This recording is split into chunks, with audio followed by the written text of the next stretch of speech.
Assalamualaikum warahmatullahi wabarakatuh. Waalaikumsalam warahmatullahi wabarakatuh. Selamat pagi teman-teman. Pagi. Sehat semua? Sebelum kita mulai pembelajaran, silakan kita cek kesiapan masing-masing. Silakan berdiri, kemudian bajunya yang belum dimasukkan. Siap, Nak. Berdoa mulai.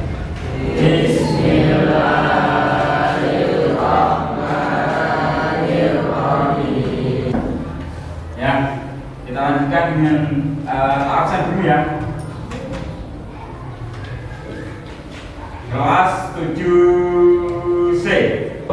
Sekarang kita lanjutkan ayat 11 sampai 20. Setelah literasi kita lanjutkan dengan menyanyikan lagu wajib nasional Pancasila. Garuda Pancasila, kita bareng-bareng nyanyi Garuda. Oke, sebelum kita masuk ke pembahasan, kita ingat-ingat dulu pembelajaran minggu kemarin. Minggu kemarin siapa yang ingat kita membahas tentang apa? Mas Rafif, silakan. Ayat 59 dan ayat 6. Ya, pertama pada minggu ini adalah membahas tentang mengidentifikasi kandungan Quran surat An-Nisa ayat 59 dan An-Nahl ayat 64. Ya, pemantik kemarin waktu kan terbantu. Sekarang pemantik kita manfaatkan bahan ajar buku. Silakan teman buka di buku masing-masing. Di buku masing-masing dibuka rubrik mari bertafakur. Oh, silakan Mas Iqbal. Apa saja sumber ajaran agama Islam? Mas bangkunya Mas aja. Jadi yang sampai kita di rubrik mari bertafakur sumber ajaran agama Islam ada apa saja? Ada Al-Quran, Nabi dan istilah ulama. Oke, terima kasih. Kasih tepuk tangan ya.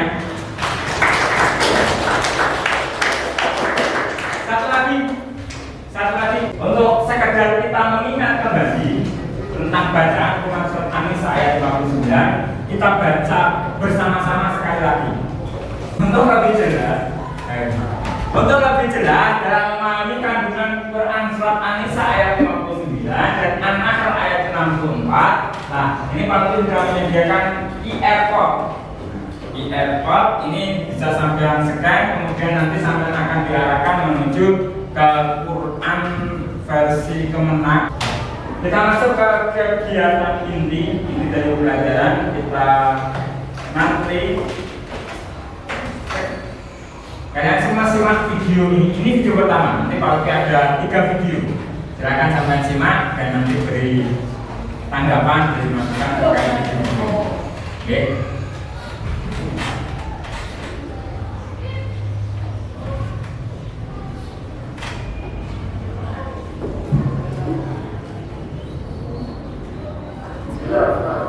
Assalamualaikum warahmatullahi wabarakatuh.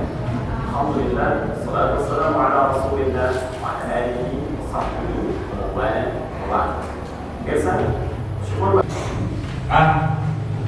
Dari video pertama yang sudah kita saksikan bersama-sama, silakan untuk diberikan tanggapan.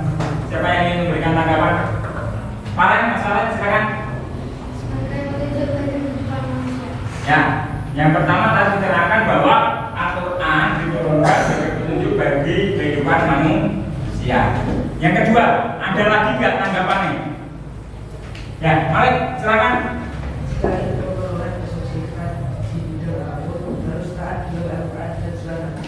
Ya, jika ingin mensukseskan dalam bidang apapun, harus berpedoman pada Al-Quran dan Sunnah Nabi. Tapi pengen yang menjadi pelajar, pengen sukses sebagai pelajar, dari 3 video ini bisa sampaikan jadikan bahan sebagai bahan diskusi.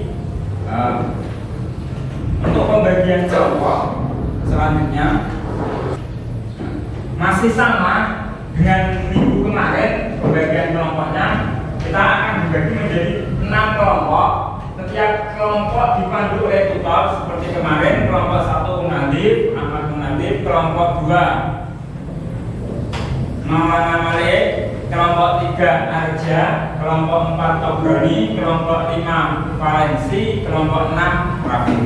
Ya. Nah, waktu untuk berdiskusi 20 menit. Nanti salah satu dari kelompok ini mempresentasikan hasil diskusinya ke depan. Jadi yang lain nanti menanggapi. Setiap kelompok bertugas untuk mencari informasi dan mengidentifikasi submateri. Yang pertama kandungan surat An-Nisa ayat 59 dan An-Nahl 64 dan contoh perilaku yang mencerminkan Quran surat An-Nisa ayat 59 dan An-Nahl ayat 64. Yang kedua pengertian Al-Quran dan hadis dan perbedaan antara hadis, sunnah, khobar dan asar. Yang ketiga fungsi hadis terhadap Al-Quran, bayan, takrir dan contohnya. Yang keempat fungsi hadis terhadap Al-Quran, bayan, tafsir dan contohnya. Yang kelima fungsi hadis terhadap Al-Quran, bayan, tafsir dan contohnya. Fungsi hadis terhadap Al-Quran, bayan, asar dan contohnya. Itu 6. Maka kelompok 1 yang dipimpin oleh Mas Munadif ini mengerjakan sub A, tadi sub materi A tentang kandungan dan contoh perilaku. Untuk kelompok 2 mengerjakan sub B, sub materi B. Ini Mas Justino, Mas Malik tadi sub B. Kelompok 3 sub C, kelompok 4 sub D, kelompok 5 sub E, sub materi E, kelompok 6 sub materi E. Seperti itu. Nanti untuk evaluasinya bisa sampai membuat simple main light tentang fungsi hadis terhadap Al-Quran. Hasil dari simple main light ini silakan untuk nanti di-upload di link yang sudah sama dengan yang sudah cukup. Silakan setiap kelompok dipilih perwakilannya. Nanti kelompok yang lainnya ditanggapi, boleh dengan pertanyaan atau yang lainnya. An-Nisa ayat 59. Yang pertama yaitu setiap orang beriman harus taat kepada Allah Subhanahu wa taala dan Rasulnya. Yang kedua, sebagai orang beriman kita juga harus menaati pemimpin, baik pemimpin dalam pemerintahan maupun para ulama. Yang ketiga, apabila terjadi perdebatan dalam masalah agama, agar kembali kepada Al-Quran dan hadis. Yang keempat, membaca Al-Quran dengan baik, memahami terjemah dan membaca buku tafsir. Yang kelima, membaca buku-buku yang berkenaan dengan hadis. Yang keenam, berkonsultasi dengan guru terkait bacaan atau kandungan Al-Quran dan hadis.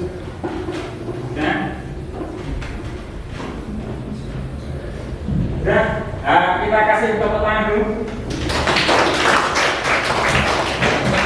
Silakan dari kelompok lain yang ingin bertanya atau menanggapi dari presentasi kelompok 1. Mas Jilmi, silakan. Selain hadis, Al-Quran dan Sunnah ada lagi. Nah, selain Al-Quran dan hadis yang menjadi sumber ajaran agama Islam, masih ada lagi atau tidak? Masih Apa, Mas? yaitu mengikuti menaati ulil amri selama kebijakan mereka tidak bertentangan dengan Al-Quran dan hadis. Oke. Nah, persentase kelompok 1 dan sampai kelompok 6. Tadi kelompok 1 mempresentasikan bahwa sumber ajaran agama Islam ini ada berapa? 2. Yang pertama apa? Al-Quran. Yang kedua hadis atau sunnah. Yang kedua masih dari presentasi kelompok 1. Kita yang pertama itu harus taat kepada siapa? Kepada Allah. Yang kedua taat kepada Rasul. Yang ketiga taat kepada ulil amri. Terus dari persentase kelompok 4, 5, 3, 4, 5, 6 ini menerangkan tentang fungsinya hadis terhadap Al-Quran. Kelompok 3 tadi fungsinya hadis terhadap Al-Quran ini apa? Yang dipresentasikan kelompok 3 Pokok ya, memperkokoh ditentukan dalam Al-Quran. Satu di interval 1 ini harus ready yang sudah mendapatkan di interval 4 atau nilai di interval 4 ini masuk ke pengayaan. Begitu ya.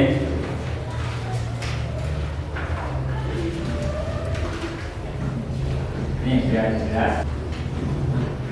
Selanjutnya dari kelompok ini yang masih dapat nilai 1 Syafiul Anam dan Isal Fatir ini ikut program remedi, dan 4 Amiruddin, kemudian Amiruddin ini program pengayaan. Nah, remedinya apa dan pengayaannya apa? Ini.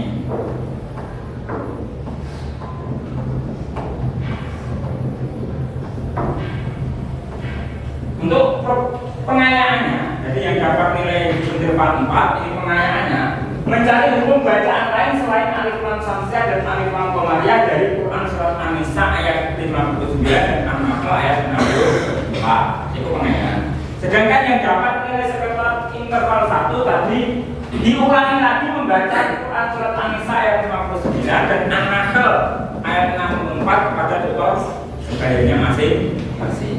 Itu ya.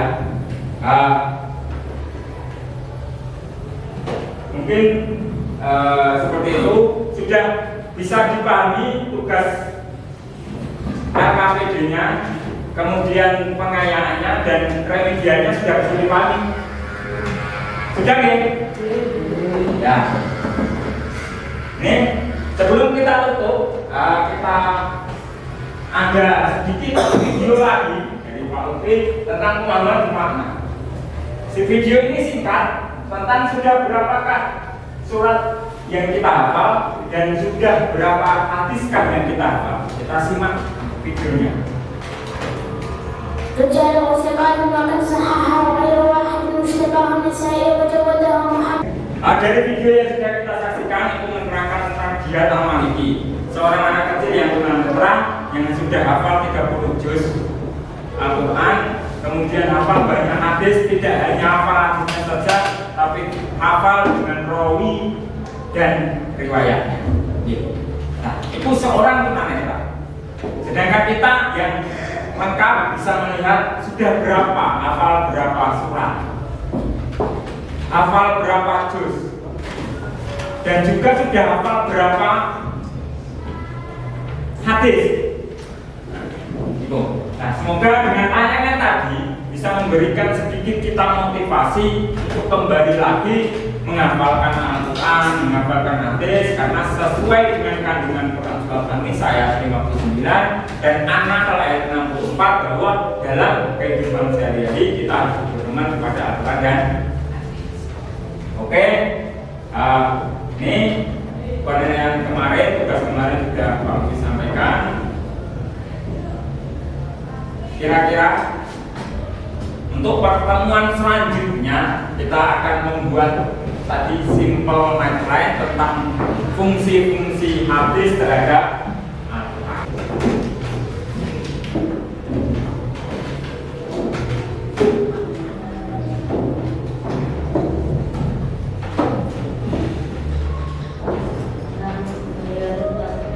Bayan takrib. Oke. Nah, terakhir sendiri masih kesulitan dalam membaca, masihkah ada kesulitan? Masih ada kita sulit membaca Al-Quran, masih ada? Tidak ada ya? Oke, tidak ada. Nah, ini sekedar refleksi. Terima kasih. Tuh, Pak Lutfi ingatkan lagi untuk pengayaannya, kemudian remedialnya, juga tugas LKPD-nya silakan dibacakan sesuai dengan kelompoknya masing-masing. Ya, seperti itu. Mari kita akhiri pembelajaran hari ini dengan membaca doa kafaratul majlis bersama-sama. Subhanallahumma wa bihamdika asyhadu an la ilaha illa anta astaghfiruka wa atubu ilaik. Dari Pak Lutfi dari awal sampai akhir, Assalamualaikum warahmatullahi wabarakatuh. Waalaikumsalam.